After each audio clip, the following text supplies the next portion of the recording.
Assalamualaikum warahmatullahi wabarakatuh. Hari ini, sore ini tepatnya Mita bakal melakukan kunjungan yang ketiga. Yang mana pada kunjungan ketiga ini Mita akan melakukan kunjungan terhadap ibunya untuk melakukan penyuluhan. Nah, penyuluhan yang kedua ini tentang gizi seimbang pada anak usia 2 sampai 5 tahun. Nah, kenapa dia angkat penyuluhan tentang hal ini? Karena berdasarkan pengkajian pas kunjungan pertama, ternyata jenis makanan yang dikonsumsi anaknya kurang beraneka ragam, sehingga Mita mengangkat penyuluhan ini untuk menambah pengetahuan ibu dan memperluas wawasan ibu. Itu. Oke, langsung saja kita ke rumahnya. Sebelum kita ketemu ibunya, jangan lupa untuk cuci tangan menggunakan hand sanitizer atau dengan sabun cuci tangan yang udah ada. Oke. Selamat sore Bu Su. Hari ini udah kunjungan yang ketiga ya Bu Su ya, karena kemarin udah pertama pengkajian data, kemudian penyuluhan tentang COVID, kemudian hari ini untuk masalah berikutnya yang akan kita lakukan penyuluhan juga ini tentang pentingnya gizi seimbang pada anak usia 2-5 tahun, usia balita ya, usia Rashid, untuk anak kedua ya Bu Su ya. Nah, langsung saja ya Bu Su ya mengenai gizi seimbang ini. Kita menggunakan ini ya Bu Su ya, ada poster tentang gizi seimbang. Nah, disini kita lihat ya Bu Su ya. Nah, ini sama ya Bu Su ya. Nah, baik Bu Su, nah kenapa kita mengangkat masalah ini gitu ya? Mungkin kan harus bertanya-tanya dulu. Nah, karena kemarin waktu dilakukan pengkajian untuk dari jenis makanan itu bisa lihat kurang bervariasi. Makanannya memang udah makan gitu ya, cuman kurang bervariasi aja. Apalagi kan ini untuk anak usia yang masih 2-5 tahun gitu ya, masih dalam pertumbuhan gitu. Nah, diusahakan untuk lebih beragam supaya gizinya seimbang. Itu aja sih intinya. Ya Bu Su ya. Nah, untuk dari prinsip dari gizi seimbang nih yang harus diubah dari mindset ibu-ibu. Biasanya kan kalau ibu-ibu selalu berpikir kalau misal gendut berarti sehat gitu ya, dan kurus berarti kurang sehat. Nah, itu sebenarnya harus diubah pola pikirnya gitu ya.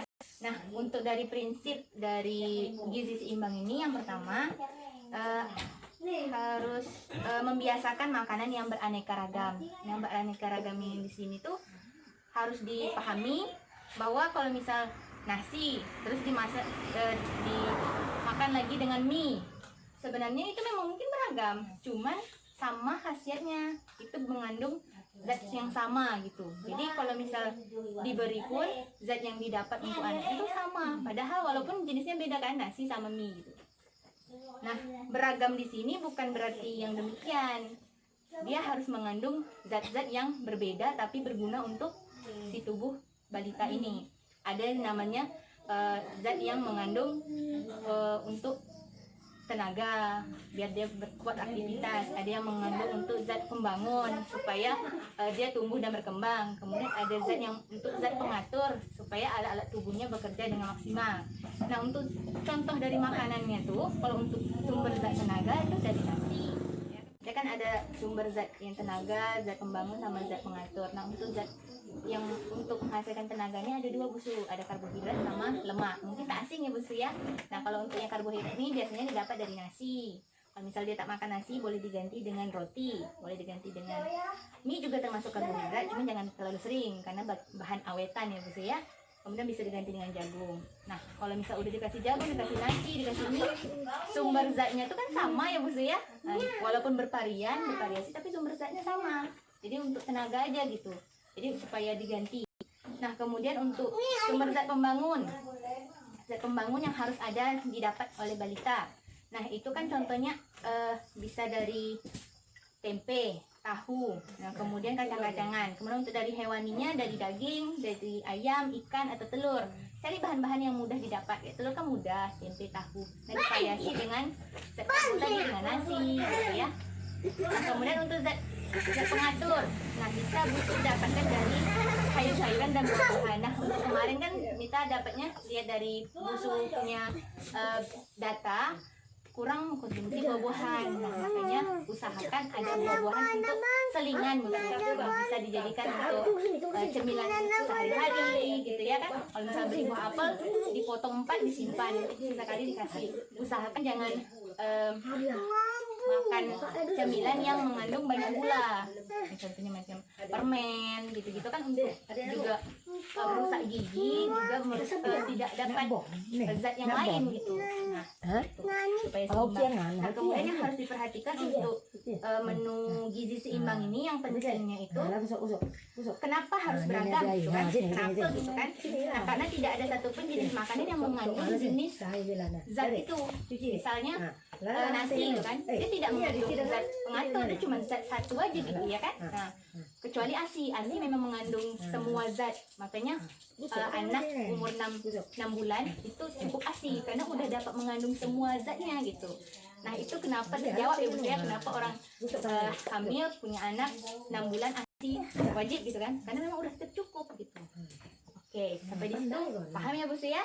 Nah, kemudian untuk prinsip yang kedua itu pola hidup bersih. Nah, untuk ngasih makanan kepada balita tentu harus makanan yang bersih ya Bu ya.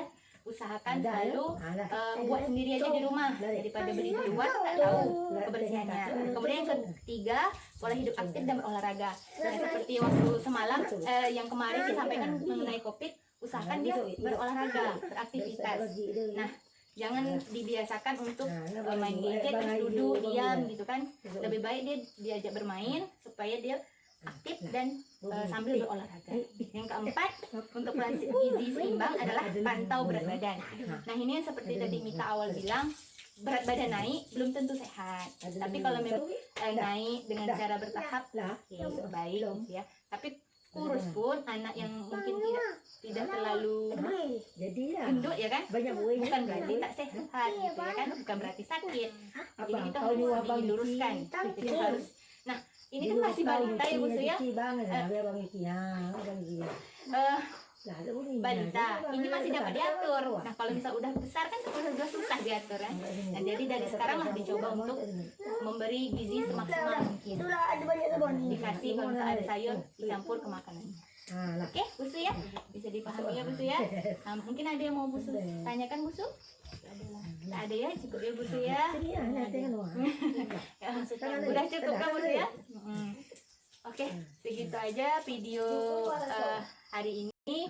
Karena kondisi juga udah ternyata mati lampu ya Bu Su ya, jadi agak kondisinya agak gelap gitu. Kalau begitu, Mita ucapkan terima kasih ya Bu Su. Mungkin ini kunjungan yang terakhir. Karena udah 1, 2, 3 kunjungan. Kita dari awal udah bilang 3 kunjungan aja ya Bu ya. Jadi mungkin nanti perkembangannya Mita lihat aja, nanti kita WA atau chat gitu ya Bu ya. Oke, kalau gitu terima kasih Bu Su. Assalamualaikum warahmatullahi wabarakatuh.